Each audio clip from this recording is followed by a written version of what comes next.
se realizar um cálculo ético.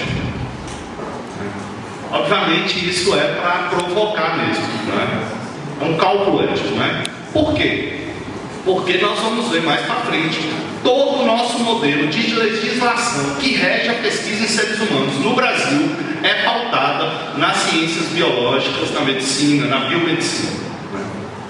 Isso, inclusive, é pauta para vários protestos, principalmente das ciências humanas, ciências sociais aplicadas. Então, no campo do cálculo ético, criou-se, então, algumas variáveis que o pesquisador deveria usar como norteador no seu ato de pesquisa. O primeiro, a beneficência, ou seja, ao realizar uma pesquisa, o objetivo dessa pesquisa é sempre fazer o bem. Segundo, a não maledicência, né? Ou seja, além de buscar sempre fazer o bem, é não fazer o mal, não fazer algo que possa de qualquer maneira prejudicar o outro envolvido na pesquisa. Segundo, a justiça, ou seja, a condição fundamental de equidade, ou seja, traduzindo em miúdos, não é porque eu sou doutor, cheio de títulos e com alto conhecimento científico que eu vou ver no outro, como o Luciano falou, ser diminuído, menor, né?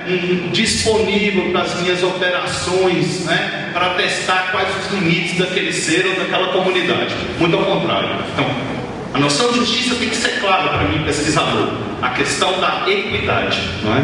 Ou seja, a obrigação ética de tratar cada indivíduo conforme o que é moralmente correto e adequado, de dar a cada um que lhe é devido. E, por último, a autonomia, não é? A autonomia é muito bacana, né? Nomia, grego, regra, autose. Autonomia é a capacidade que cada um de nós deveríamos ter de determinar as nossas próprias regras, né? De realizar as nossas próprias opções. Então, o pesquisador tem que respeitar a autonomia do pesquisador, né? Do sujeito em que ele vai realizar a pesquisa. Autonomia em que sentido? Bem, caso aquele sujeito queira sair, por exemplo, a qualquer momento da pesquisa, tranquilo, tem que ser respeitado nisso aí. E esse sigilo, inclusive, ele tem que ser de modo amplo, no sentido de que você não pode divulgar nem características de local, geográficas, que dê condição, né, a outras pessoas que não estavam diretamente envolvidos na pesquisa de identificar os seres envolvidos para não colocá-los em situações complicadas. Você vai pesquisar prontuário no hospital. No prontuário, inevitavelmente, você vai ter acesso ao nome dos pacientes, mas você não está interessado no nome dos pacientes. Mas a tendência, o pesquisador um pouco experiente, ele pode, ou até às vezes muito experiente, confiante que vai estar tudo certo, ele pode anotar, paralelo, assim, ao lado dos dados que ele precisa para a pesquisa, o nome da pessoa. Só pesquisa uma pesquisa sobre AIDS, sobre sífilis, certo? E aí você, como colega meu, que é professor do mestrado e doutorado em educação da UNEP, professor Eduardo Nunes, seu carro foi arrombado e ele tinha deixado a mochila dele com tudo dentro da mochila. E o ladrão levou, né? Imagine, você pode perder, você pode registrar no notebook ou perder o classificador com as anotações que você fez. E ali tem o nome das pessoas da cidade que você mora que estão com AIDS. Isso saiu do seu controle. Então o que você faz? Na hora de registrar os dados da pessoa, você mesmo, na hora, não registra o nome da pessoa. Porque se aquele material for perdido, você acabou de divulgar para a sociedade que aquelas pessoas todas da cidade estão com AIDS. Né? Você não pode dizer, não é problema meu, eu perdi, eu fui roubado. Você, como pesquisador, não deveria ter registrado o nome oficial da pessoa. Você deveria ter colocado outro nome, porque a perda, o roubo do material, do notebook, onde está registrado os dados da sua pesquisa, se tornou acessível a qualquer pessoa. Né? Então, por exemplo, você vai na escola trabalhar uma pesquisa sobre ludicidade. Aí você vai filmar as crianças. Que bobagem filmar as crianças? Pergunte a você, se fosse seu filho que fosse filmado na escola por uma pessoa estranha, se você autorizaria. E aí pense no que pode ser feito com esse vídeo. Então, é necessário realmente a gente ter muito cuidado, né? Porque a gente não tem 100% de controle, né? Caso daqueles dados serem perdidos, né? Não pode haver nenhum risco de qualquer pessoa daquelas ser identificada. Já existe uma normativa do Conselho Nacional de Ética e Pesquisa que trata, por exemplo, do acesso a prontuários médicos. Há uma confusão muito grande de pesquisa em prontuários médicos. O que o CONEP deixa claro é que o prontuário não é do médico nem do hospital. É do sujeito que foi consultado. Ele é o dono das informações dele. Então, durante muito tempo no país, o médico e o hospital achavam que era o dono do prontuário. O meu prontuário. Não, o meu prontuário. Então, se o prontuário, pelo que me parece que a normativa fala, se o prontuário for recente, 3 até 4 anos, ele só pode ser acessado se o sujeito, dono daquele prontuário, assinar o que a gente, um documento que hoje é exigido, é o que se chama termo de consentimento livre e esclarecido. Então, se esse prontuário for de um período, um prazo maior, tipo 10 anos, aí pode haver a liberação, mas essa liberação consoante com isso que o Luciano disse. Por quê?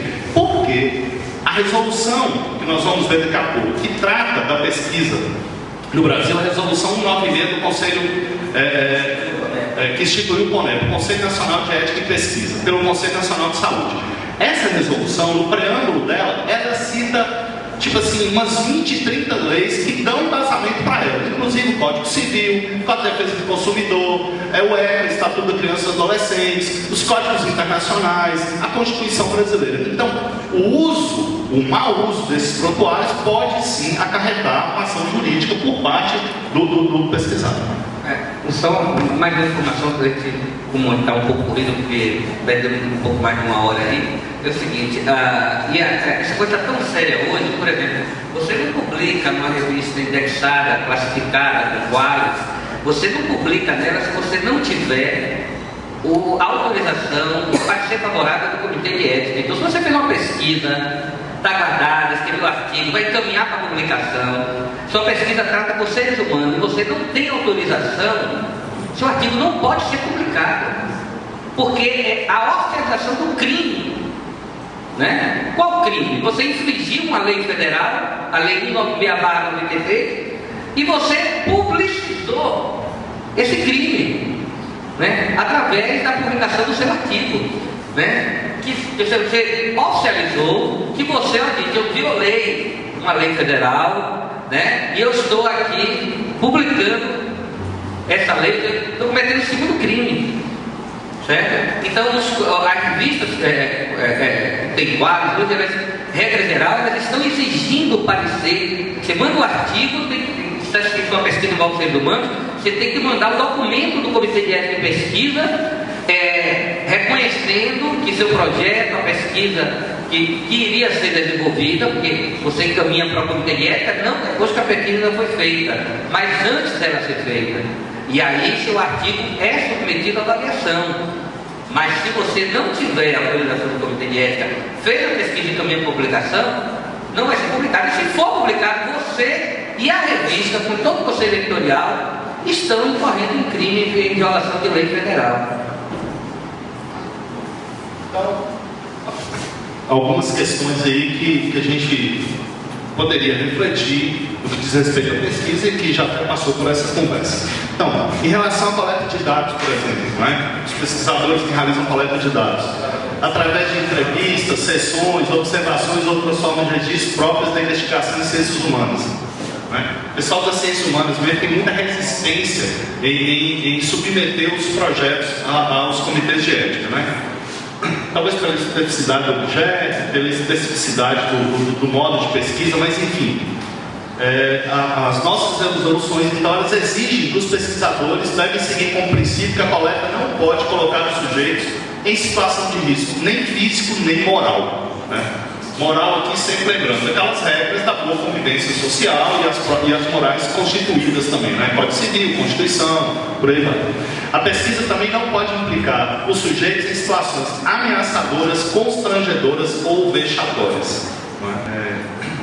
no caso de pesquisas que tratam de uma intervenção, um estudo de caso, por exemplo, o procedimento que a gente vai usar, ele deve manter igualmente a preocupação com os efeitos dessa intervenção sobre os sujeitos, preservando-os fisicamente, subjetivamente e socialmente, né? Os limites desses efeitos são estabelecidos, primeiro, pelo corpo teórico operacional de cada disciplina, porque cada disciplina tem os seus limites dentro da ação de pesquisa, né? E nesse sentido também deve ser considerada a deliberação, que eu já citei aqui para vocês, da resolução 196 do Ministério da Saúde em relação à pesquisa com seres humanos no Brasil. É de bala. O pesquisador também deve preservar os sujeitos quanto à sua identidade, né? A gente já falou aqui também, né? Ali embaixo eu coloquei, mesmo quando uma única característica não é suficiente para este reconhecimento, um conjunto delas poderia levar. Olha só, essa característica é naquele bairro tem uma pessoa lá mesmo que eu conheço que tem essa história, então a gente tem que ficar atento com isso. Essas características podem levar à identificação e colocar o sujeito em uma situação vexatória, né? No caso, isso é um ponto interessante também da norma no Brasil, em que os sujeitos são menores ou possuam responsáveis, esses últimos, os responsáveis, é que deverão ser contatados e é deles que virá o consentimento para a participação na pesquisa. Então, o Luciano, por exemplo, citava o exemplo da escola, né? Uma filmagem de uma escola. Essa filmagem, para ser realizada, o pesquisador terá que conseguir o termo de consentimento livre e esclarecido dos pais da realização dessa pesquisa. A cidade Jacobina recentemente teve um problema seríssimo, muito sério, em função das atividades de um grupo de estagiários também, que o Ministério Público teve que entrar em ação, e agora as atividades dos alunos da faculdade, dos 6 anos, lá do departamento Campus 4, elas estão todas disciplinadas, né, por essa intervenção do Ministério Público em relação às atividades dos estagiários, né? Então é preciso ter muito cuidado, porque há um senso comum absurdo, mas ainda há, diga assim, que na educação pode tudo, o professor está no lugar que ele pode tudo, vale tudo, não tem problema, e porque na nossa profissão não há um conselho de ética dos docentes, né? Docente faz uma estrada na vida de um aluno e não acontece nada com ele, né? Emite juízos de valor em sala de aula em relação aos alunos e nada acontece com ele. Então,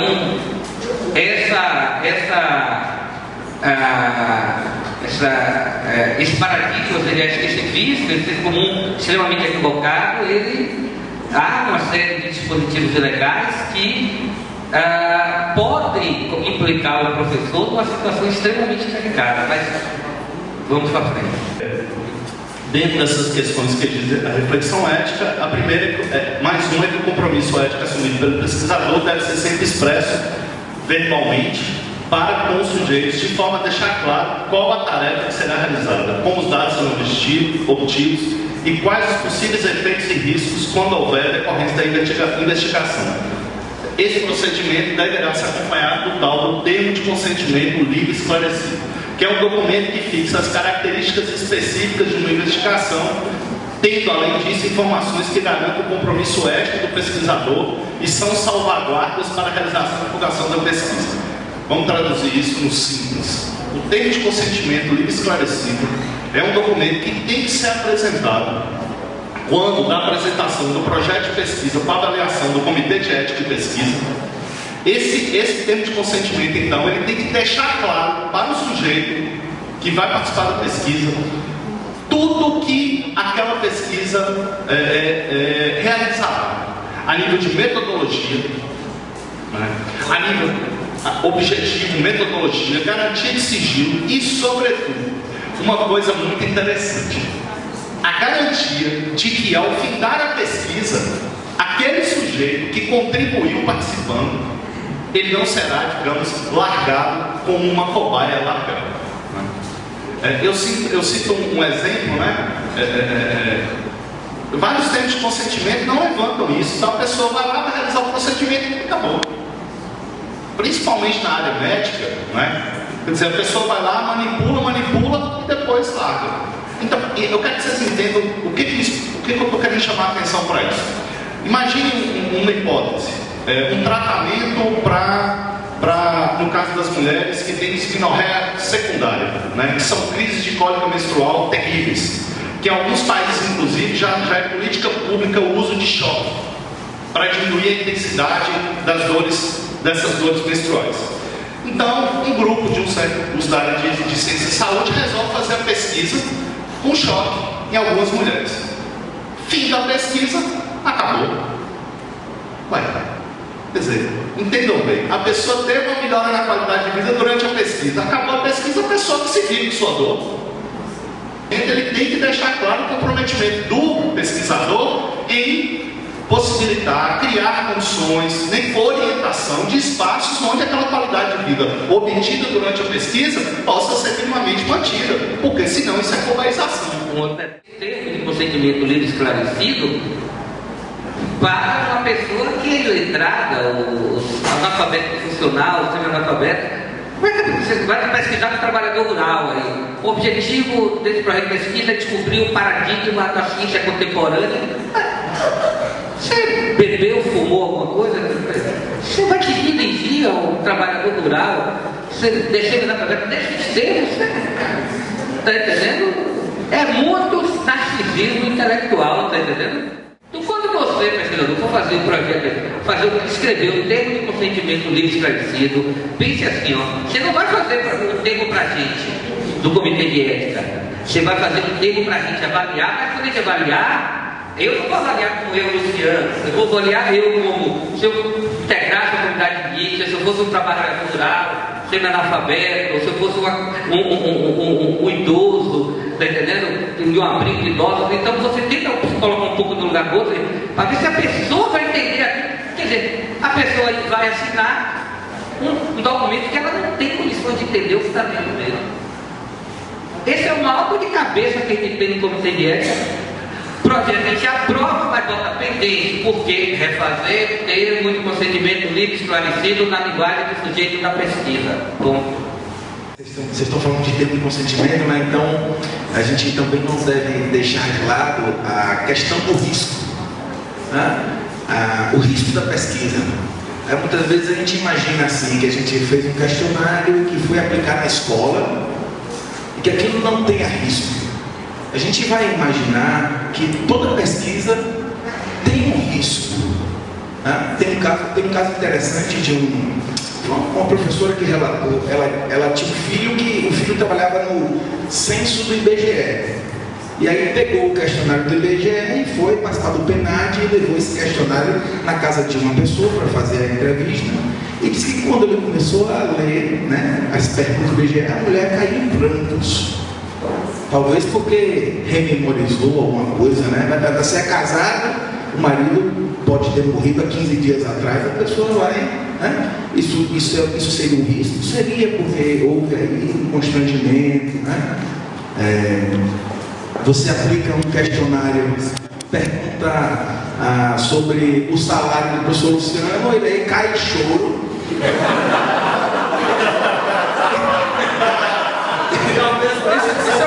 Isso é um risco. Olha, tá rindo de choro com direito. Mas todo, né, a gente tem que imaginar que de alguma forma sempre existe alguém que seja, mesmo que para a gente não seja percebido, e no momento então que a gente relata, faz um termo de consentimento, a gente tenta pelo menos observar esses pequeninos detalhes. Vou passar bem rapidamente aqui então como é constituído alguns pontos interessantes da resolução 96 que rege de modo geral a pesquisa de seres humanos no Brasil. Alguns pontos dessa resolução que merecem destaque. Aquilo que eu falei, a inclusão das normas legais já constituídas e que também influenciam na pesquisa. Código Civil, Constituição, ECA, Direito do Consumidor, enfim. É a necessidade de revisão periódica das normas. Isso é fundamental. Enquanto a comunidade científica não se posicionar, essa norma positivista e quantificadora vai continuar valendo para a gente de modo geral. De 1995. Então, se a gente não se posiciona e cobra, vai continuar esse negócio. Passa. Rapidamente. Incorporações dos referenciais básicos do cálculo que eu falava lá atrás. A ampla abrangência, né? Então a norma não se aplica apenas às pesquisas na área biológica e médica, mas em todas as áreas que envolvem pesquisa com seres humanos. Interessante, não há remuneração para a realização de pesquisa, isso é proibido, vedado, né? Então você não gera remuneração, né? Você não paga para o cara participar, mas se houver algum tipo de ônus na participação dele, então esse ônus o pesquisador tem que dar conta dele. A conceituação de risco, que Arthur falou, como sendo a possibilidade de danos, e eu chamava a atenção aqui, olha os danos que está na categoria risco: a dimensão física, psíquica, moral, intelectual, social, cultural ou espiritual do ser humano. Então é um conceito de risco amplo, moderno, né? Lembrando que a Organização Mundial da Saúde colocou também no conceito de saúde a definição do bem-estar espiritual, né? Então isso é amplo, é amplo. A consideração de que todo procedimento, de qualquer natureza, cuja aceitação não esteja consagrada na literatura, será tido como projeto de pesquisa de seres humanos. Então, aquilo que não está consagrado e definido, automaticamente entra na categoria projeto de pesquisa de seres humanos. Respeito total à dignidade, né? O uso do consentimento livre esclarecido, o respeito à vulnerabilidade, né? Sem porém exclusão, né? Ou seja, as comunidades indígenas, as comunidades tradicionais, enfim, você respeita a vulnerabilidade, mas nem por isso você vai excluir elas de participar de pesquisa. A exigência de condições, que é outra coisa que nós sofremos demais no Comitê de Ética, né? Porque quando vocês verem a plataforma Brasil, vai precisar que vocês indiquem fontes de recursos para a realização da pesquisa. Aí a pessoa fala, rapaz, o recurso é próprio. Coloque, descreva que o recurso é próprio. Mas você tem que me dizer que você tem recurso para a realização da pesquisa que você se propõe. Não é? A exigência, a proteção à imagem, não é? A não estigmatização, o direito à confidencialidade, à privacidade, que eu já tratei. De acordo com a resolução 196, o que seria então pesquisa envolvendo seres humanos? Pesquisas que individual ou coletivamente envolvem o ser humano de forma direta ou indireta, em sua totalidade ou em partes, incluindo o manejo de informações ou materiais. Então é isso aí que define para a resolução pesquisa de seres humanos. Enquadra dentro da resolução, né? Coleta de diagnóstico biológico, uso de entrevistas, aplicação de questionários, coleta de dados provenientes de prontuários, obtenção de gravações ou material fotográfico, obtenção de informação a partir de bancos de dados que não sejam públicos. Tudo isso tem que ser submetido à Comitê de Ética de Pesquisa. E, logicamente, tem que ter tempo de consentimento e esclarecer. Porque isso aí, gente, é o que vocês têm que enviar quando vocês se cadastrarem na plataforma Brasil, que hoje é o sistema que vocês, eletrônicos, informatizados, que vocês vão colocar os seus projetos, a Arthur vai apresentar. Vocês têm que ter o projeto de pesquisa completo. Eu coloquei ali atenção especial na metodologia a ser utilizada, que é um ponto que normalmente a gente no comitê já se direciona, porque a metodologia diz muito do projeto, diz muito do cuidado com o sujeito, não é? Autorização da instituição onde será realizada a pesquisa. Então, se você vai realizar a pesquisa numa escola, em outro local, essa instituição tem que dar autorização para a realização da pesquisa. No caso, por exemplo, das comunidades indígenas, existe uma resolução do CONEP específica para pesquisa em comunidades indígenas. Ele passa por duas instâncias avaliativas. Ele trabalha com comunidades tradicionais, quilombolas, ele trabalha com comunidades indígenas. O projeto passa aqui pelo CEP e depois o CEP encaminha para o CONEP, para o CONEP fazer uma segunda avaliação e dar autorização para a realização da pesquisa. O tempo de consentimento bem esclarecido, eu chamo a atenção aqui rapidamente, atenção para pesquisas com grupos de risco, crianças, comunidades quilombolas, indígenas, né? É obrigatório também, como o Arthur já falou, obrigação no TCLE de informar os riscos e benefícios da pesquisa. Não tem risco nenhum. Essa pesquisa não tem risco nenhum, porque se caracteriza assim, então justifique que não tem risco. Por último, eu mostro o site, né? O Arthur vai falar mais, pode passar. É o site da plataforma, Arthur vai falar sobre isso. Por parte da Unesco, realizou em São Paulo, por volta de 2000, 2002, um seminário de ética e cultura, o SESC de São Paulo. E esse seminário de pensadores do mundo inteiro, todos os textos estão disponíveis na internet. Então, se vocês puderem acessar o site do SESC de São Paulo, eu estou falando isso, porque são textos vez que tem uma ampla discussão sobre a questão da ética. Né? Tem até um texto lá do William Saad-Rose, que é um pensador, um professor da USP, e que ele discute ética, saúde e tecnologias, que é um texto bacana, quem puder acessar legal. Aqui, ó, normas que disciplinam o ingresso em terras indígenas com a finalidade de desenvolver pesquisa científica. Eu acho que isso é importantíssimo de ser divulgado, de ser estudado pelas comunidades indígenas que por aqui passaram. Né? Sandro, desse uma olhada nisso aqui, porque você talvez vai identificar o valor jurídico mesmo dessa cartografia desenvolvida pelos professores e pelas comunidades, no sentido de vocês lutarem por alguns direitos. Essas normativas aqui talvez dêem uma base jurídica para vocês se posicionarem melhor. E também tem a resolução do CONEP aqui, da pesquisa efetivamente nas comunidades indígenas, tá ok? Além do CEP, você tem o CEGEM e agora o IFAM. Então nós temos uma estrutura de pedido de autorização, e aí no caso da ecologia humana, muita gente trabalha com patrimônio genético e é importante estar atento a esses instrumentos. Foi pontuado aqui de que essa resolução é de 1996, então qualquer queixa, o Conselho de Ética não mandou, eu encaminhei. Princípio número 1, se não tem, o errado é você, certo? É facilmente incriminável hoje qualquer profissional que tenha atuado com seres humanos sem essa autorização.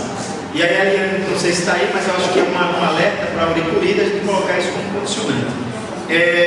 Eu só queria pontuar para abrir um debate de que esse gestamento, por exemplo, nós trabalhamos com metodologias que a gente chama da bola de neve, que vocês conhecem muito, com amostragem aleatória. Isso é crime, porque se você não bota, vai trabalhar com 4. Se eu botei com 4 e trabalhei com amostragem de 100, você foge ao princípio. Então, esse instrumento, ele é um instrumento bem engessado, e o que nós estamos trazendo para esse seminário é, todos nós trabalhamos com seres humanos, temos uma estrutura jurídica, uma normativa, e para ser mais claro, nós pesquisadores estamos cometendo constantemente, entre aspas, irregularidades frente a esse instrumento.